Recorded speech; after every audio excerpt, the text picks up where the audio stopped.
One, two, three, four.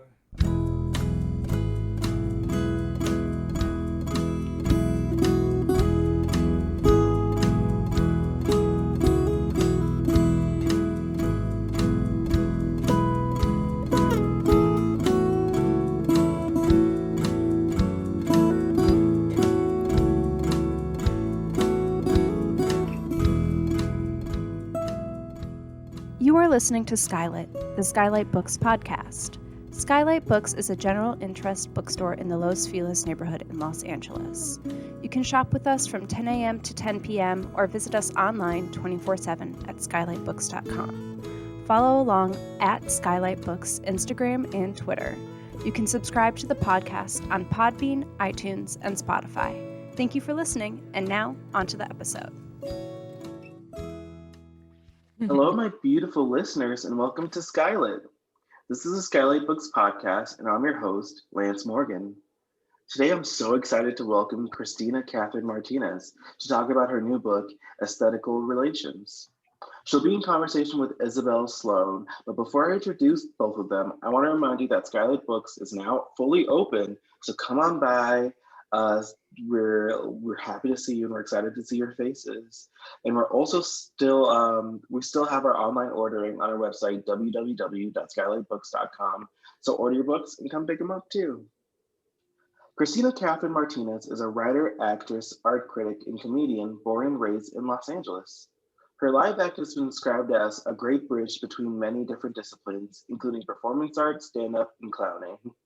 Martinez herself has been described as a snowy egret with a broken wing eating a hot dog that squirts all over Joan Didion's The White Album. She writes for Artforum, Art Agenda, Texte zur Kunst, and also for television, including The Eric Andre Show on Adult Swim and the short-form comedy series Two Pink Doors on FX. She's a 2018 recipient of a Creative Capital Andy Warhol Foundation Arts Writers Grant and was named a comic to watch in 2020 by Time Out Los Angeles, as well as a comedian you should know in 2020 by New York Magazine. Isabel Slone is a journalist from Toronto, Ontario. I can never pronounce Ontario right first. Who writes are the intersection of fashion and culture. She describes her specialty as the freak beat and has written about everything from the cottagecore aesthetic, freaky alien cyborg makeup, and the joy of eating at Hooters restaurants. She is a regular contributor to the New York Times style section, and her byline has appeared on Playboy, Elle, in the Globe, and Mail, Toronto Life, and more. She has a master's degree in journalism from Columbia University. Christina and Isabel, welcome. And sorry I butchered so many pronunciations in your bios. It's okay. I know there's just so many accomplishments that we had to squeeze. You guys need to lower that down. I'm joking. Relax. And it's just so exciting to have you both on today. You guys are so much fun. Christina, I want to hear that laugh again throughout the recording. Okay. No, but this is going to be so great. Christina, you have a reading for us today? I do. I'm going to read a couple pieces from the book. I'll do the laugh first. That's just for you. Thank you. And this first piece, it's titled as a Q&A. So the title is Q, where did you go to school? And the answer is this. My best anti-friend in high school once spread a nasty rumor that, quote, Christina thinks Nordstrom is the most expensive place in the world. And by the time it reached me, I didn't know what manner of offense to take because Nordstrom clearly was the most expensive place in the world. That is until I got a job at the store. The store was, and presumably remains, a coterie of high-concept retail boutiques nestled around an overpriced Italian cafe in West Hollywood. Long before shopping centers like the Grove and the Americana were smashing mall operations into Disney-like simulacra of Paris and Venice, the store occupied its own little world, somewhere at the nexus of suburban mall conviviality and designer boutique froidure. I worked there in my early 20s. 20 to 25, 22 to 26. The details are fuzzy. I was fired multiple times, but they always called back because posting ads on Craigslist is not very chic. And like all dysfunctional cathedrals of taste, the store attracted a certain type of slightly damaged and upwardly mobile runaway who felt at home among the kinds of crossed and confused boundaries endemic to working in fashion. One minute you're crying tears of wonder with your superior while delicately unpacking boxes of Gossamer Rodarte knits. The next you're being yelled at by the same superior for entering said knits under the wrong inventory code. Tomorrow you will have a performance review. Next week your manager will show up an hour late, drunk, climb onto the counter and wiggle around for a little bit, then jump off and go home. The day after that, they will calmly punch in like nothing happened, and you will also act like nothing happened. Among the right circles, no one ever called the store by its actual name. It was simply the store. In the trenches of hack fashion copy, the definitive article is often sacked with lending the banal nounness of items a certain dubious iconicity. Open any J. Crew catalog from the last century, and chances are the center spread is a pornographic close-up of a white button-down shirt overlaid by giant type that says, "The shirt." But the store was the store, and it was quite expensive. In order to earn any commission, you had to sell a minimum of $20,000 of clothes every 2 weeks. We called it hitting 20, and many of us did it handily and consistently. Some of us would hit 20 early in the pay period, usually thanks to shopping sprees by Middle Eastern royalty or a touristy London brood making fun with our weak dollar, or the Gettys. To the Gettys, we were like Target. And then just take the rest of the week off, or else continue to come into the store and hang out for no reason at all. The more you sold, the more your commission went up. So if you were determined enough to close the gap between yourself and your clientele, at least wardrobe-wise, there was no reason to stop selling just because you hit 20. Because if you looked enough like them, they might soon realize that you were fit to be seen at their parties and clubs and marathon white table brunches. And then who knows what could happen. Under this system, style and attitude were real, trodden paths to help mouthy poors like us skirt the indignities of time-clocky wage labor. I also sensed, though I couldn't quite articulate, that this also made us jesters and babysitters for people with way too much time and money on their hands. And we still had to punch a time clock, no matter how much we sold, pinned to the hours by the innocent candor of their pelf. "I just like it better this way," they would always say. What horrified me about the rich was their plain cotton belief in some inalienable right to comfort, as if simply by letting the world know that it did not suit them, the world might bend to their will. And they were usually right. Consistency has a powerful inertia. So if someone looks like they've been taken care of, albeit not by themselves, you instinctively want to take care of them. And so I did. I plied them with chic rumpled separates and inscrutable jumbles of silk that made the body look incredibly important, and cooed approvingly at their tiny canines sticking out of purses that cost more than my rent. But they did pay my rent in an offhand way, and so I did not resent them whole cloth. It's easy to write off the angry customers. They are the war stories that bind every retail worker to one another for life in the form of pregnant eye contact. It was the confused, the distressed ones that made you want to die. And you do everything in your sliver of power to make it stop, up to and including wrangling ever more senior and senior-er management to calmly reiterate what you politely explained was not possible in the first place. And so finally, you present them with a cut of management spiritually and economically equipped to empathize with their distress and whom they will finally believe.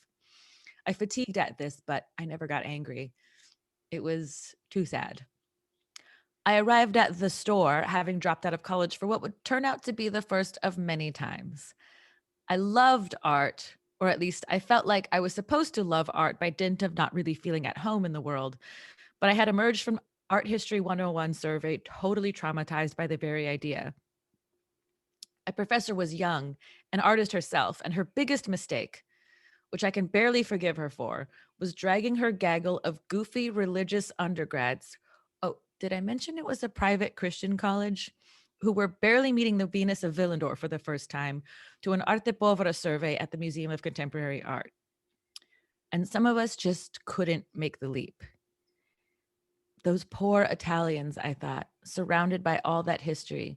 It's no wonder they go nuts every 50 years or so throughout the 20th century, writing love letters to airplanes and rolling trash in the street and making crooked rainbow furniture. In retrospect, though, they nailed it every time. Once, when one of the buyers showed up at the store with boxes of ceramic figurines from a thrift shop that he proceeded to spray paint glossy black, enter into the inventory system, buy from himself, and then sell for hundreds of dollars, I learned something about art history that couldn't have been taught anywhere else. Once, toward the end of my retail career, having failed to hit 20 for the third pay period in a row, the vice president of the company grabbed me tightly by the arm and growled into my ear, "Don't you ever do this to me again." His feathered hair tickled my cheek, and I could smell the wheatgrass in his breath. This was Jake, a domesticated football hooligan whose entire sense of authority, dignity, and manhood rested upon his British accent, which dried up a little more each passing year he spent under the Brentwood sun. These furtive aggressions stemmed from the constant poetic bullying he suffered by his small gay bosses. I don't know how he ended up in the fashion industry, but along the way, he also ended up with a wife and a child, and they needed to eat. So he took the alternating blows of snark and dismissal with the coolness and deference of slow-moving lava. The day after that, he pulled a wad of bills from his designer jeans and brightly suggested that I run down to the health food store and grab wheatgrass shots for everyone. It was supposed to be an apology, I think. I'm going to read one more really short one. This one is called My Favorite Movie, Part 2. There is a Part 1 elsewhere in the book. We will remember this decade as the one with a lot of talk about what young men have been doing online. How the stench of theta male desire bloomed so easily into hate, then violence, and now somehow political reality. Not too much think piece ink has been spilled over what young women were doing online at the dawn of the 21st century, but mostly we were taking pictures of ourselves. Mostly these pictures have flattened into the genre known as the selfie, which gained recognition only recently and only as a catalyst for the stoked ire of these assholes. These sodium-stuffed dankwads languishing in their parents' basements, these milquetoast ween jobbies shuffling hatefully around the office and practicing negs on their trapped cubicle mates. These loud-mouthy jackwipes picking their noses in line for whatever widget of social distinction is being peddled that week.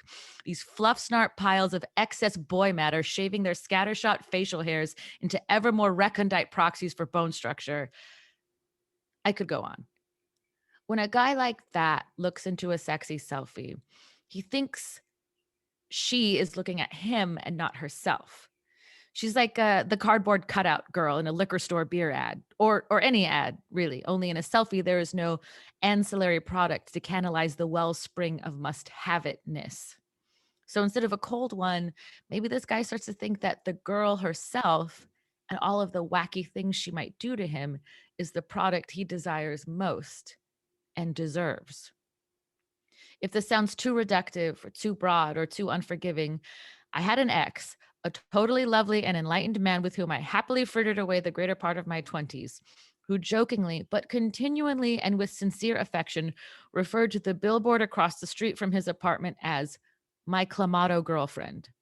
It was indeed a billboard for Clamato, with a really pretty Mexican girl smiling down at him. And she wasn't even holding a Clamato. She was just next to one. And I have no doubt this juxtaposition succored the love of my life to harbor actual tenderness toward it. And what is it exactly? The juxtaposition, the Clamato, the girl, the idea of the girl? If there is a political case to be made for the sublimation of structural humiliations into harmless jokes between lovers, this is it. Anyway, I hope she gave him solace when we broke up. Good stuff. Well, thank you so much for having me here, Christina. This is excellent. I don't know if the audience, but Christina and I have been friends since at least 2008 because of the fashion blogging 1.0 world. The fashion blog, personal style blog spot industrial complex. Yes, absolutely. So we both frequently took pictures of our outfits and shared them online in the early 2000s.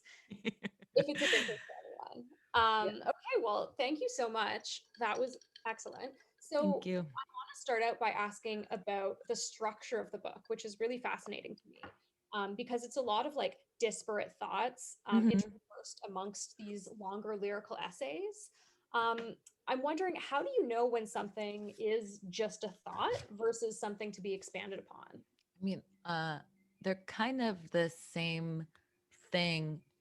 And especially because the subject matter goes all over the place. And usually most of what I write professionally tends to be grounded in art, but I've been moving past that the past few years.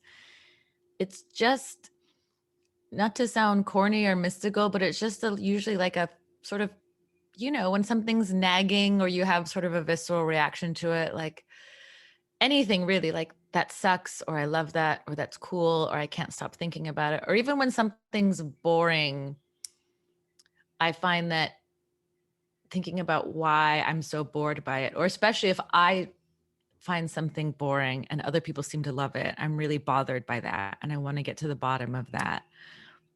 In terms of writing specifically about art, I'm less interested in being the critic who takes down the thing that everyone loves, but I really like defending the thing that everyone seems to hate.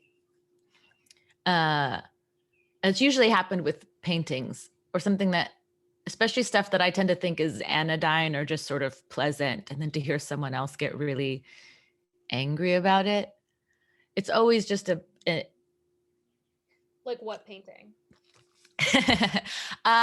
Specifically, there was a show in LA by the painter Eliza Douglas, who's a Balenciaga model and super cool and gorgeous. And she's also the girlfriend of the German performance artist Anne Imhoff, and features prominently in Anne Imhoff's performances. And I thought they were sort of hilarious, and I really liked what she was doing, especially because the whole show was her copying another painter's paintings, which I think is so funny and high concept. But everyone I talked to was just sort of not interested, or immediately, because she's a model, not interested in her art.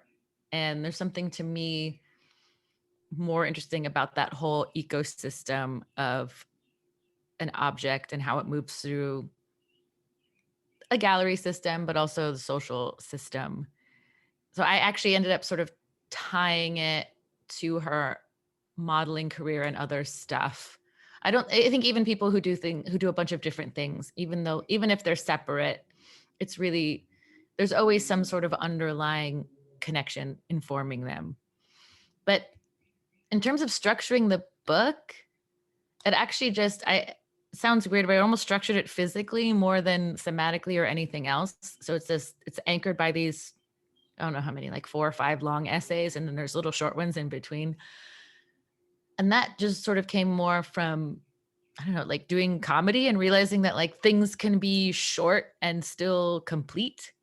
Like a joke is like, takes 30 seconds to a minute to say, but it's a complete thought. And it just seemed kind of like a nice way to break up these longer ones, especially like the deeper, sadder ones. And at some point I just sort of put them all together to show my publisher, just as sort of like, oh, this is a work in progress. Here's what I have so far. Some of these aren't finished. And I would just use these paragraphs as like placeholders. Like, this is a thought I'm going to expand on.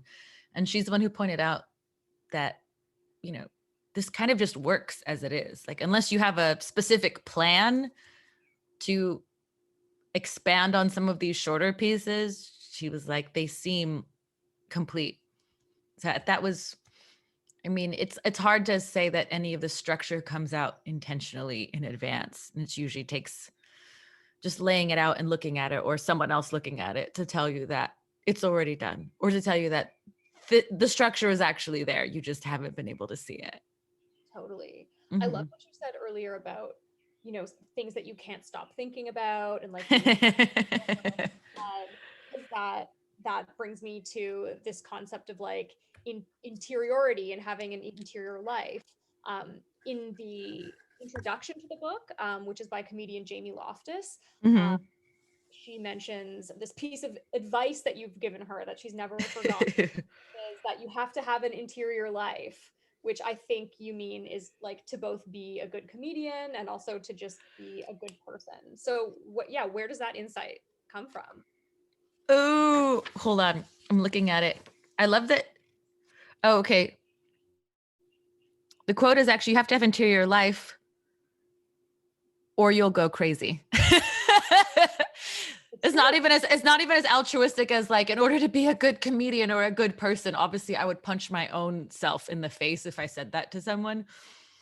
But, because Jamie is also Jamie's just a very like amazing, prolific writer and journalist. And there's not many other like journalist or critic comedians that, I get to hang out with.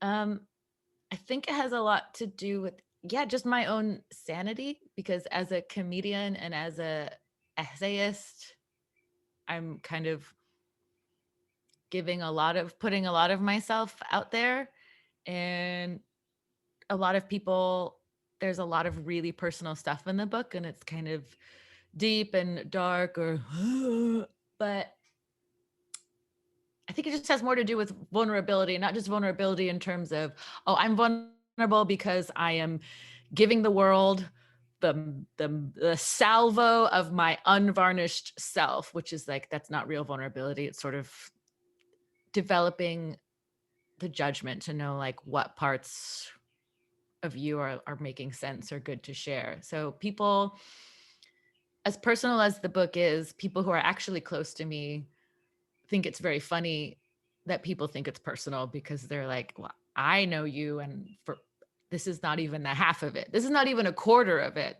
And I like that. It's just a part of making me feel safe and feeling like, because I'm a performer and a writer, that that in and of itself doesn't mean I owe anyone anything. I don't owe the audience anything. I don't owe a readership anything that I'm not fully excited or comfortable or interested in sharing. How do you know what to keep private? If it just, I don't know. That's the work. There were times, I think, I was having this conversation with another writer about like the difference between emotional writing versus sentimental writing, which is so tricky because sentimentality is such an anathema in the art world and in art criticism, and kind of also in comedy. But I think because of that, people are really afraid to even try to be emotional. And it's something that's very clear that can happen on stage. And he was like, well, what does it mean to like write emotionally? Or like, what does that mean when we call writing emotional? Or like, that's a piece of emotional writing. And I said, for me personally, it's like there were parts of the book, like I went to Mexico City for a few weeks to work on certain pieces. And there were instances where I'm alone in an apartment in a different country, not surrounded with no one that I know around me. And I was actually just crying out of sheer embarrassment while I'm typing. And then for me personally, there's something important or interesting about that, but also I have to have the foresight. The part of the process and the discipline is knowing that like, if writing something puts me in a pretty emotional space, then like I definitely have to sleep on it and come back to it with like a much colder eye. So I can't believe I'm going to reiterate, who's that romantic poet who said that's like emotion recollected in tranquility? That's horrible. I'm not going to say that, but Okay, that's interesting, because do you find that when you come back to it with a cooler eye that those make the best pieces? I mean, not necessarily. Otherwise, if that was always the case, then I wouldn't have to. Then we could always just judge the quality of what we're doing by how we're feeling when we're doing it, which is totally not the case. So it's just, it can be, and some of them were, I found like very successful because I had just pushed through some inner block to get the words out, and that ended up being important, at least for the piece. But yeah, part of just needing to go back to that cold eye is, that's also part of the privacy and the vulnerability, where it's like, oh, this is just some mess, and like I'm self-therapizing here on the page, and I don't think this is the raw material of what is going to become a piece of literature. So that's fine. Sometimes that's just the thing you need to get out in order to get to the thing you actually are going to say. Oh, yeah. You're right. I mean, you're not writing Exo Jane essays here. Ooh, burn! Shots fired on Exo Jane. R.I.P. R.I.P. Sweet Lord. So I've read the book multiple times, and one of the lines that like always just really gets me is a story called The Likability Factor, which is the name of a book that gives people tips on how to be liked. And you say, and so at the end of the day, like the tips have to be sincere, and then you make the poignant observation that there are no tips on how to be sincere. So how important would you say sincerity is to the work that you do? In general, it's really important, but I guess I've learned is that it's really important, but it's not so precious. And, I really am happy with this book and how it came out. And the lesson that I'm carrying over into the next one is that like, it doesn't have to be so emotionally draining. Like I can write like this and just make it a lot easier on myself. It's hard to explain because especially as a comedian, I'm getting,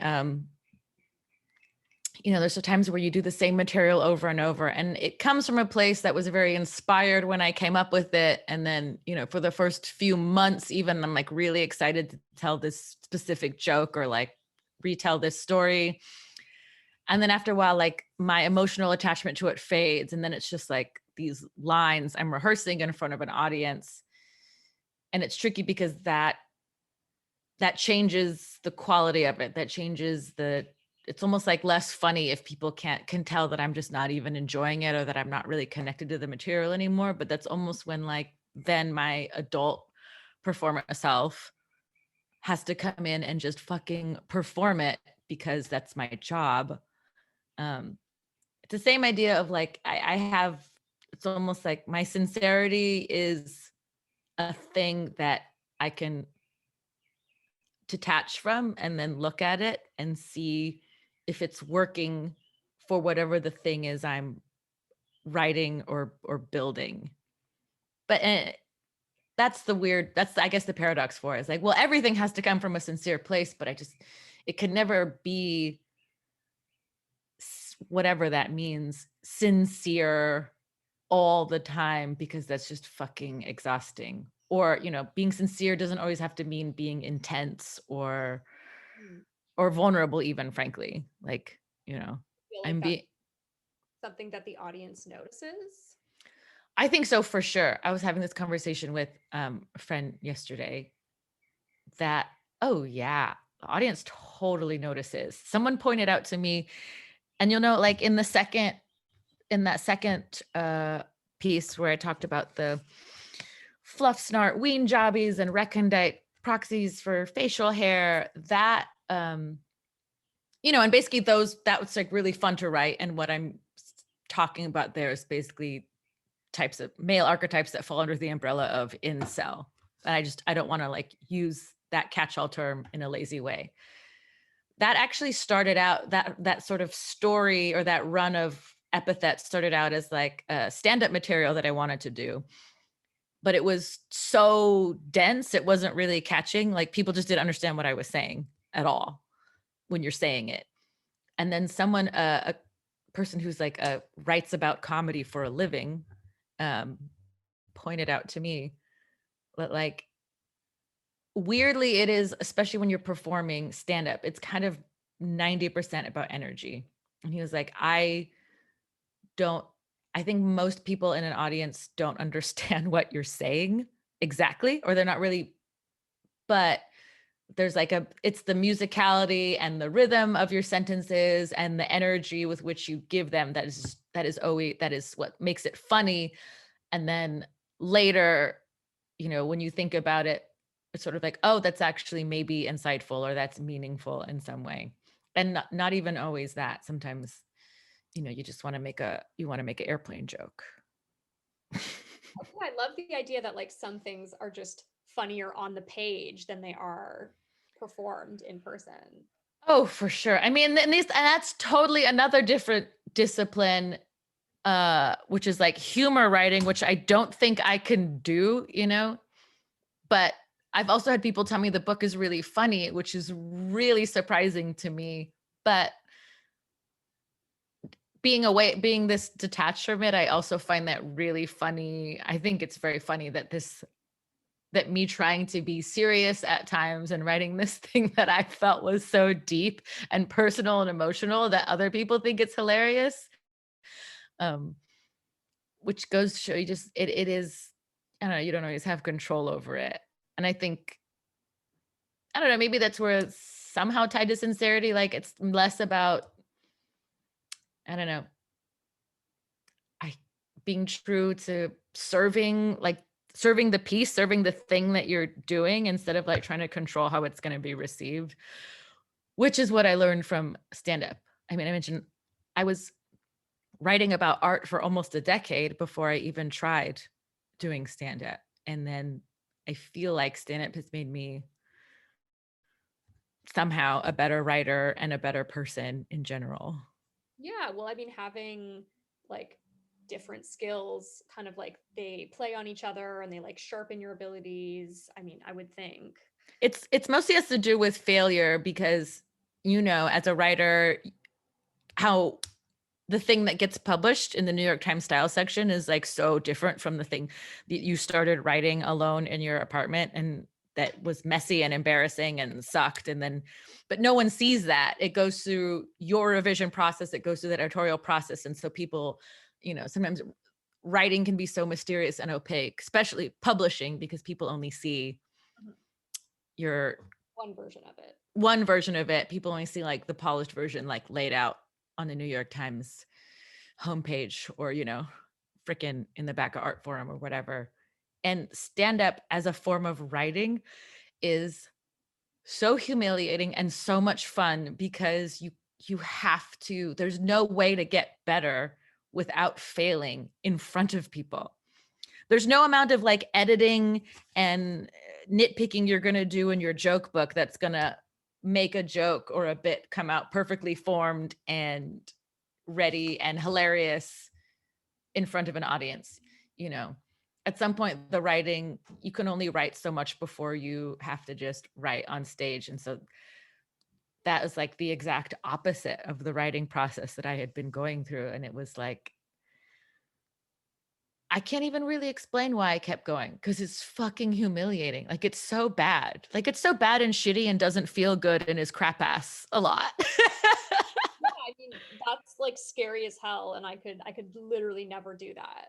Just subject myself to that. Honestly, you can. Like literally anyone can do stand-up. That's also what I say. It's sort of like, it's very special, but also not like anyone can do it. I also like, there's no barrier to entry. Not like the comedy or entertainment industry is a meritocracy, but like, if you want to start doing, people, I'm sure people ask you all the time, like, how do I break into writing? How do I break into publishing? And that's always, you don't need a master's degree. Like you just do it. Yeah, there's no complicated, but even in terms of like contacts and just ways of getting your work out there, I mean, comedy can be similar, but if you have no idea what you're doing and you've never had any firsthand experience with comedy, as I did not, you can just Google open mics in your area and then just go, I like that about it. Hot singles in your area. Well, don't go to an open mic for that. They're burned. Sorry, apologies to the Los Angeles open mic community. So back to that like run of insults that we were discussing. It's truly endlessly funny to me. Thank like, you. Sodium stuffed dank wads and milk toast ween jobbies. It just, yeah, like I'm just so curious to hear your take on like how much of comedy is about like being just a little bit mean, but in like the right kind of way. I mean, it has a lot to do with being mean, but for me, like, it's more, and writing is this way too. I think it's comedy is more interesting when you don't, when I see a comedian who's being angry or being mean or derisive, and then again, you're still watching a crafted persona. It's so much more fascinating and funnier to me when it comes from a place where like this person they're not just being mean, but you have to like think of, it's more about interrogating where your own meanness comes from. And like this run of insults was just making fun of incels, but specifically like, and I say shaving scattershot facial hairs into ever more recondite proxies for bone structure. I mean, this whole run grew out of me being angry at the fact that like men can just grow facial hair to make themselves look more attractive and like women can't. Cis women anyway. So in a sense, like that piece does have some sort of commentary about, living in a affect economy, image mediated society, but it came from this frankly really petty place that like unattractive men can grow beards, and I just have the face that I have. So I think another example is I started doing, so there is a sub genre of stand-up comedy right now known as hot girl comedy, and I started doing a parody of it where like, and it's kind of a blend of like, and it kind of crosses over a little bit into like influencer affect. So I started doing this character where I would like come out in like tiny parade underwear and like big puffy shoes and do a bunch of jokes about how I'm hot. And it's sort of like, and I definitely had a chip on my shoulder about like, well, who are all these like young comics who are like, it's not even comedy. They're just like half naked and talking about sucking dick. And then as I was writing jokes for this character that's supposed to be making fun of that, it was so much fun. I was like, oh, this is so much fun writing jokes about sucking dick. And like, I can fix Hunter Biden and I want to fuck the 12-foot skeleton from Home Depot. But I was like, oh, I could see even just doing it. I could totally see, I'm like, oh, it totally makes sense. I could totally see why a comedian would commit to this persona because it's just fun. And then I got insecure because I'm like, well, am I mad because I'm just insecure about the fact that I'm maybe too old and not conventionally attractive enough to adopt this comedic persona without irony? So even though I think it could come off as mean when I do this character because I'm like making fun of a certain set of comedians, it's ultimately about my own security. So like, I don't feel bad if people are insulted. And to drive that point home, I usually end that bit with like reading a passage from Susan Sontag's The Double Standard of Aging. But like I do it in kind of like my hot girl voice. I don't know, I think it's not like being mean is important, but like meanness and the sources of it, I feel like and are very important. Totally. Mhm. That's deep. Sontag comedy. I love it.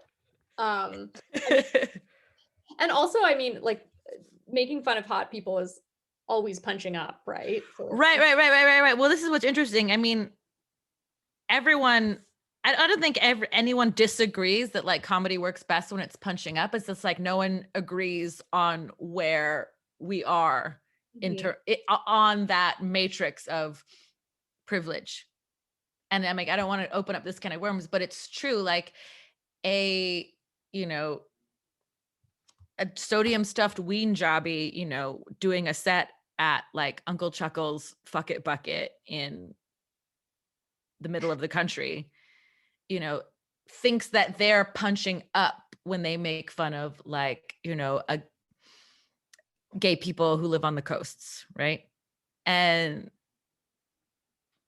like, you could just as easily be like, well, no, I'm punching up because like you're a fucking white guy in the middle of the country. Like no one, I think this fundamental, it's like the two main questions that like dominate contemporary discourse are like, who's looking at who and who's suffering the most? And that's what we can't agree on. So I think that's the most like intractable issue in comedy, is that everyone thinks they're the ones punching up. You know what I mean? And we can't all be punching up. We're not all at the bottom. Like someone has power here, and we are defining that in such different ways that it's hard to say. I get that. So speaking of fucking the 12-foot skeleton from Home Depot, yeah, there is a quote in the book that you write, there is an erotic power in knowing what you like. Can you expand on what you mean by that? Yeah, I mean, to me, it's pretty straightforward. I think I was talking about, that was the essay where it's talking about being in high school. And I felt like I learned that firsthand because I was homeschooled when I was younger. And when I entered public school in like the middle of junior high, and then I went to high school. So I was only in the public school system for a few years. And because I maybe wasn't socialized around a ton of other children, like I was a dork and I had no idea what was going on, and I wasn't cool, but I was popular because I was just aloof enough to not care what other people thought. And like I had my things that I liked, and they weren't even cool, but just the fact that I had confidence in my own tastes and aesthetics and ability, I realized was like very powerful.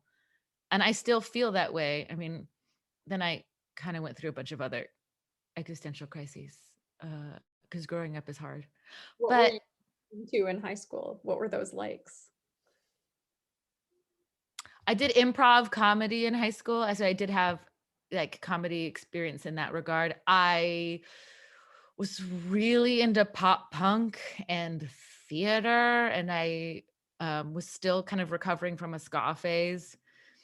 But in terms of like what that means now, I don't even think it means in terms of taste, especially like in this day and age when everyone is so fucking scared of being vulnerable or being sincere. And it's like, and we have all these, we've invented this whole taxonomy to like label this type of half-assed behavior. Like, is he ghosting or is he breadcrumbing? And are you blah, blah, blah, blah. Like, I do agree that stuff sucks.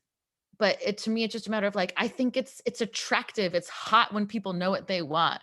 It's like hotter when someone maybe that I wouldn't even been attracted to before is like, I like you, like, let's fuck, or I like you, do you want to go out? And it's so much more attractive than some like angular dillweed in a slouchy t-shirt being like, yeah, I don't know. Yeah, I mean, total agreement there. There is, I think, it's a powerful form of like eroticism that I think is not tied to aesthetics at all. There's something very powerful about like people who just like know what they want either in life or from you are very attractive. And occasionally that's a 12-foot skeleton from Home Depot. So. Oh, he knows. Yeah. He knows. It's not because he was tall. I'm not shallow. It's not because he was tall. It was because he was direct. Yeah. He was like, I'm $299. Do you want me? Yeah. Last question. What is next for Christina Catherine Martinez? I'm glad you asked, Terry. Kidding, Terry Gross. Right now, I mean, I guess I started writing fiction last year again for the first time in like 15 years. So I wrote a short story that I'm working on expanding into a novel. Ooh. It's about two psychotic actors who joined QAnon.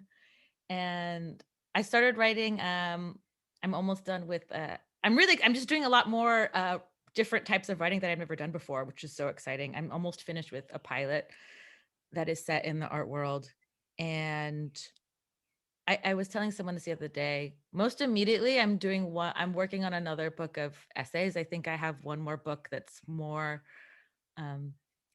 one more book about art in me before it's like gone, or before I feel totally ready to just move on to other forms. But that's what I've been working on. And it's more explicitly about my orientation to art as a comedian and as a performer, instead of the pretense of like a objective critic. And I shot a comedy special last year during COVID, which is being edited right now. It's a very, solo special, high concept. We'll see what happens. Bo Burnham, eat your heart out. Hey, ladies can make a meta comedy too. I will. I'm pretty sure I could best Bo Burnham in a physical joust. So we'll see. Amazing. Thank you. Yeah. Thank you. And thank you both. Also, I feel like isn't that the allure of Bo Burnham, that anyone could beat him in a physical fight? What makes him accessible is that we can all. I feel like it'd be like a nice, you just tag team like out, and like the next person goes in and just. I do. I'm a big fan. So for me, like fist fighting him in the street would definitely be a sublimated form of intercourse. That's beautiful. And honestly, I feel like whoever doesn't agree with that is a liar. And I have a question. What is breadcrumbing? You said that, and I was just like, what? Oh, okay. I leaned in. Breadcrumbing is one of those sort of, I guess there's breadcrumbing, orbiting, and ghosting. So ghosting is when someone just breaks off contact. Breadcrumbing apparently is when they just like give you the tiniest bit of attention just to keep you hooked. It's like if someone you thought ghosted you suddenly like 3 months later is like, hey, but then that's all they do is like they check in every few months. They check in just enough to make sure you're still hooked, but not in a way that's ever going to imply that they want you in their life in any kind of meaningful way. But I also just think there's a lot of, that's shitty behavior. And then like, I think orbiting describes someone who ghosted you, but is still like very actively they like watch your Insta stories. Watches your Insta stories. And that's all shitty behavior, but I also sort of like doesn't account for like the agency that I have to be like, fuck off, or do you ever like hear terms like this and realize that you're in these situations and you're just like, oh God, that's what that is? Oh no. Like oh my God. Not great. I do, but I've also part of, I think my journey to crossing the transom of adulthood is just realizing that whatever someone's doing to me is also like, I've set up this situation. Like there's something about this behavior that I'm seeking or getting something from. And like, there's no, it's just to me, it's a bunch of wasted, this is personal. There's a wasted energy in putting so much effort into defining the nuances of someone else's shitty behavior when like, I can only control like how I respond to it, like giving it the name breadcrumbing doesn't necessarily change anything. You want to start a church or like a cult? I'm in. Like, let me know. Just send me a text. Oh yeah. Thank you. That's very nice. I try to think that I try to be a comedian and also not a shitty person. So that's very nice that you said that. Yeah, no problem. Like, please text me, DM me your I will. The Church of Christina Catherine Martinez. And we will exercise the breadcrumbs from your body. I'll have to shave off this beard because let me tell you, I felt targeted. And I was like, oh no, I had the razor to my face and I was like, well, this has to come off. Okay, well, see, this is where the meanness comes from. It's also like, I'm not thinking about, also the archetype that is targeted at is not you at all. No, I was like it's usually specific. Yeah. I'm hiding behind this beard. You were right. It hurt because it was true. It was hurt because I was. Okay, and then that's your experience. So like, if that feels mean, I have to let that go. I have to let you have that experience. And you're right. And you're right. And thank you. Thank you for, you know what? I'm telling you, you have your first convert. I'm in. I will. Thank you so much. I'm so I excited. will do the dirty work of your cult, and you know what that means. If you know, you get that. You get it. Yeah. Listen, Isabel, it's you have an invitation too. You could be Isabel's one of like Isabel's kind of like a on the advisory board of the cult, because we have known it. Isabel knew me when I was like a super insecure, like Etsy girl trying to post outfits on Blogspot just to like make friends in college. And look at us now. Yeah. Yeah. I'm still an Etsy girl, so honestly, that's why I'm ready, because I need to rid myself of that. I'm still an Etsy girl. I just know that I'm I own it. Right. Yeah, also, you haven't seen these. I don't know about you, Isabel. I have successfully scrubbed any evidence of this fashion blog from the internet. Because like, Lance, if you've seen these photos, you would know what I'm talking about. Oh no, if you Google image search me, there's still like photos of me from when I was 18, just like posing. This needs to be the coffee table book. It'll be like the anti-cool girl fashion book. Absolutely. I like this. If there's any literary agents listening, actually, I need one, so call me. Thank you. I feel like we can get a documentary crew to like just also like follow this too. Follow this cult. Follow the beginning of the Etsy girl cult. The cult of aesthetical relations, which is the cult of aesthetical relations.